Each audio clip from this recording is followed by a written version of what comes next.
Good morning students. अभी हम लोग हिस्ट्री का लेसन स्टार्ट जो हमने किया है उसको मैं एक्सप्लेन कर रहा हूँ।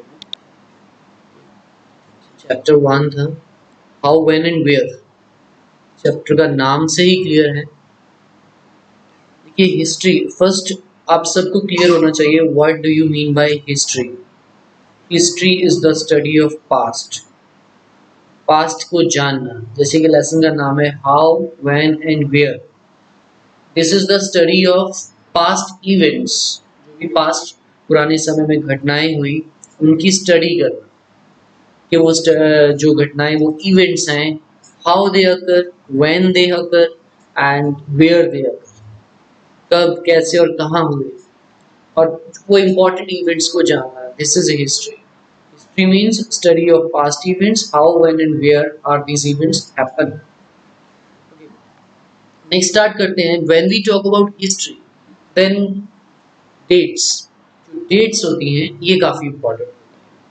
डेट्स इंपॉर्टेंट क्यों है? देखिए अगर हमें कोई भी जो इंसिडेंट है पुराने समय में, ओल्ड जो इंसिडेंट्स हैं, इनको इनकी अगर हमें डेट्स पता होगी तो हम उनको एक क्रमबद्ध तरीके में लिख सकते हैं, क्रोनोलॉजिकली एक सीरीज में लिख सकते हैं कि सबसे पहले ये इंसिडेंट हुआ, फिर ये हुआ, फिर ये हुआ।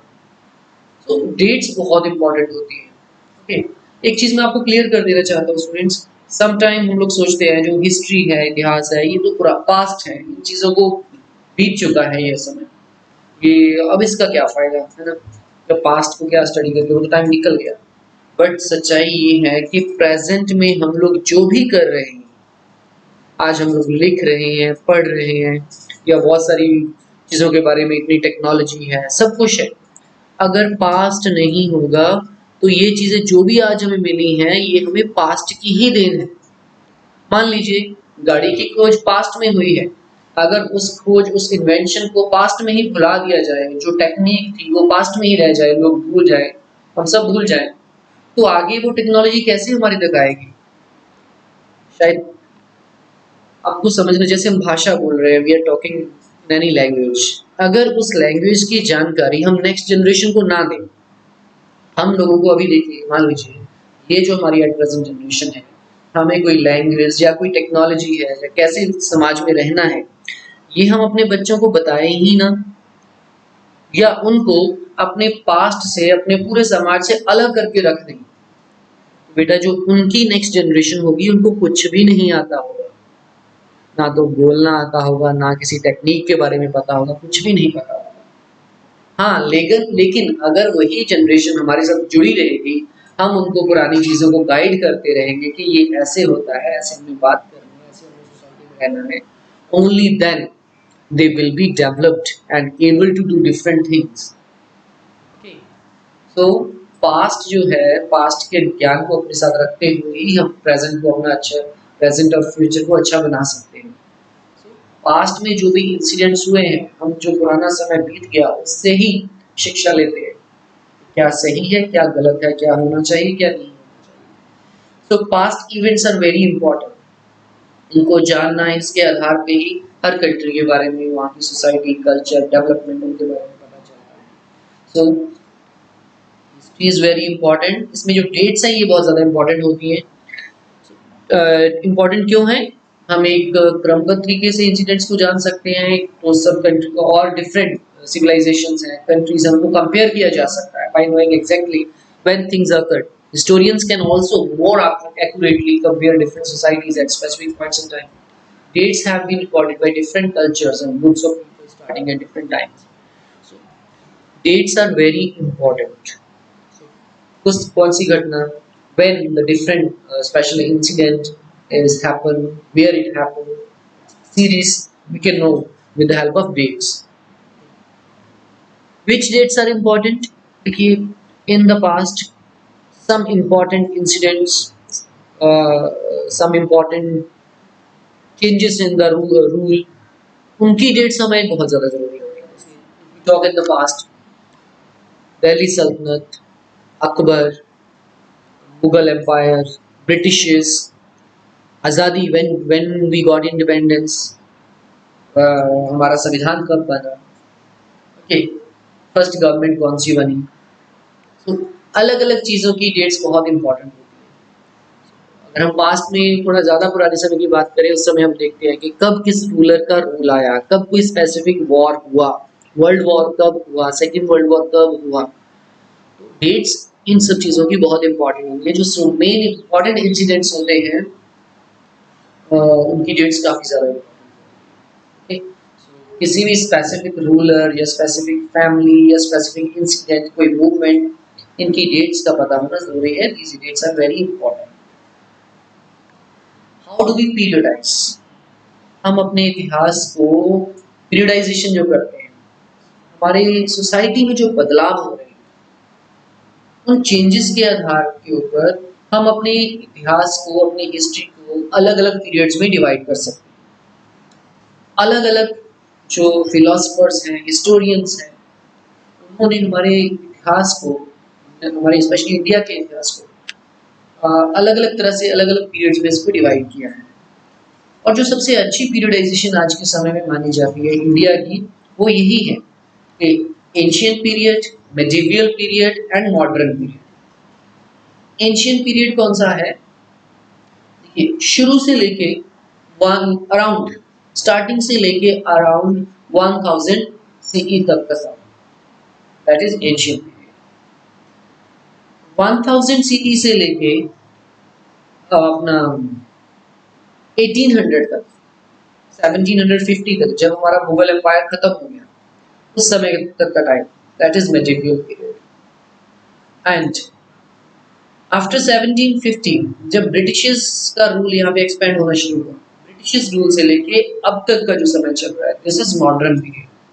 ये तो है जो बेस्ट पीरियडाइजेशन मानी जाती है। बट इन दिस लेसन एक जेम्स मिल, ब्रिटिश ब्रिटिश पर्सन था, ब्रिटिश फिलोसोफर, इकोनॉमिस्ट, हिस्टोरियंस था। उसकी जो पीरियडाइजेशन इस लेसन में दी गई है, दैट इज वेरी इंपॉर्टेंट। उसने इंडियन हिस्ट्री को, उसने अपनी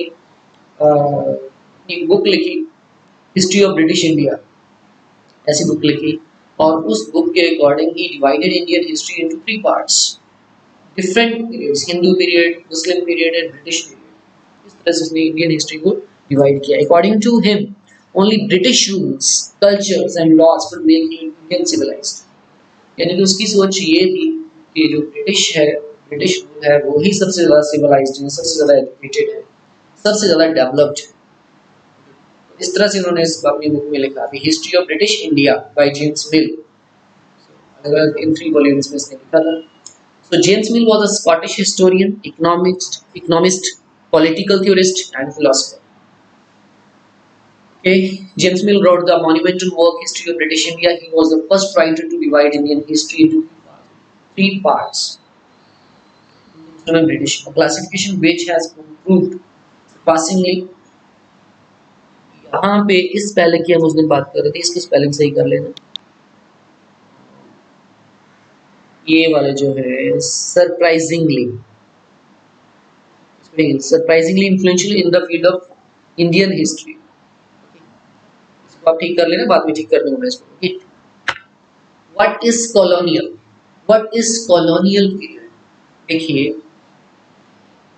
colonial word का मीनिंग ये है when the people of one country move to the different country and they controlled over that place.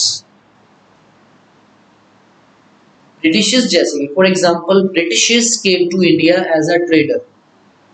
Then they controlled here at different areas. Even they controlled on the government. They controlled over the people, over the different areas. So they make our country their colony for the trades. Do you understand? When the subjugation of one country by another country leads to change in social, cultural, economic and political sphere, it leads to colonization. Colonization means when people of one country control over another country. With the help of controlling, उसका impact जो होता है social life, economic life, political life, इन सब के ऊपर होता है। सोशल लाइफ में उनकी डिफरेंट पॉलिसीज वहाँ पे चलाते हैं। इकोनॉमिकली वो अपने बिजनेस को ध्यान में रखते हुए काम करते हैं, अपने प्रॉफिट के लिए, जैसे ब्रिटिश काम कर रहे हैं। पॉलिटिकल स्फीयर, तो गवर्नमेंट भी उनकी अपनी मर्जी की, उनके हिसाब की होती है। तो आगे हम लोग इसको रीड करेंगे, आगे और भी लेसन है कॉलोनाइजेशन के ऊपर डिटेल में है कि किस तरह से British they came to India in 1600. 1600, yes, in the beginning of 17th century they came here. First they came here as a traders, and with the time उन्होंने कुछ उस समय की, जैसे औरंगजेब था, उनसे परमिशंस ले ली कि वो यहाँ से ड्यूटी फ्री बिना कोई टैक्स दिए वो ट्रेड कर सकते हैं। और विद द टाइम उन्होंने अपनी जो वर्कशॉप्स होती थी उनको अलग अलग फोर्ट्स में किलेबंदी के रूप में कर दिया, अपने खुद के सैनिक रखने शुरू कर दिए, वेपन्स रखने शुरू कर दिए, एंड धीरे धीरे धीरे करके उन्होंने कुछ कुछ इलाकों के ऊपर अधिकार करने शुरू कर दिए। आगे जाके हम पढ़ेंगे कि कैसे first they controlled over Bengal, Bengal पे उन्होंने अधिकार किया, वहाँ पे कैसे बैटल ऑफ प्लासी हुआ, बहुत सारे युद्ध हुए, धीरे धीरे बंगाल आसपास के सभी स्टेट्स, धीरे धीरे पूरी कंट्री पे ब्रिटिशर्स ने अधिकार कर लिया। तो पूरे इंडिया को they make their colony. Colony यहाँ पे उनका मेन मोटिव होता था maximum profit in the trade, ज़्यादा से ज़्यादा प्रॉफिट लें, ये उनका मेन मोटिव होता है। आगे जो नेक्स्ट लेसन आएंगे तो उसमें हम एक चीज़ों को डिटेल में पढ़ेंगे। आई थिंक कॉलोनियल वर्ड का मीनिंग आप सबके लिए क्लियर है। How do we know administration, British administration जो है हम उसके बारे में हमें जानकारी किस तरह से मिलती है। How do we know about the British administration. देखिए ब्रिटिशर्स जो थे उनके रिकॉर्ड्स, जो अपने पुराने समय में वो रिकॉर्ड्स रखते थे ना, अपनी जो भी काम करते थे, उनका बिलीफ था कि every activity done by the administration, bye there government, that must be recorded and preserved. उन्होंने ये बोला ब्रिटिशर्स ने कि जो भी हमारी गवर्नमेंट करे, जो भी पॉलिसीज बनाए, जो भी एक्शन उनका हो, एवरीथिंग मस्ट बी रिकॉर्डेड। और उन रिकॉर्ड्स को संभालने के लिए आर्चीव्स बनाई गई। आर्चीव्स एक तरह से लाइब्रेरीज होती थी जहाँ पे पुराने रिकॉर्ड्स रखे जाते थे। तो रिकॉर्ड्स रखना उनको, या उस समय के सर्वे करना, हर चीज़ का सर्वे करना, रिकॉर्ड रखना, फिर पॉलिसी बनाना, हर डिपार्टमेंट में रिकॉर्ड रखे जाते थे। तो ये ब्रिटिश एडमिनिस्ट्रेशन को जानने का एक बहुत ही इम्पॉर्टेंट सोर्स था। उसके बाद उन्होंने एक चीज देखें इन रिकॉर्ड्स की, ये जो रिकॉर्ड्स होते थे तो 100% इनके ऊपर बिलीव भी नहीं किया जा सकता। जो चीज रिकॉर्ड की जा रही है हो सकता है कि वो सिर्फ एक वहाँ की गवर्नमेंट के नजरिए से वो लिखी जाए। तो यहाँ पे जो किसी भी समय के इतिहास को जानना सिर्फ वहाँ की गवर्नमेंट को जानना नहीं होता, ये भी जानना होता है कि what kind of life was there, what kind of life of common people there, जो आम लोग थे, आम विलेजर्स थे, उनकी लाइफ कैसी होगी। तो कहीं ना कहीं 100% नहीं कह सकते कि इन रिकॉर्ड से हमें 100% जानकारी मिलेगी किसी चीज के बारे में, लेकिन हाँ कुछ जानकारी तो जरूर। सोर्सेज ऑफ इंफॉर्मेशन, अगर हम ब्रिटिश पीरियड की इंफॉर्मेशन के सोर्सेज की बात करें तो सबसे पहले उनके records, letters, memos, surveys, newspapers, magazines, autobiographies, इन सब रिटन रिकॉर्ड से हमें बहुत कुछ पता चलता है ब्रिटिशर्स के बारे में।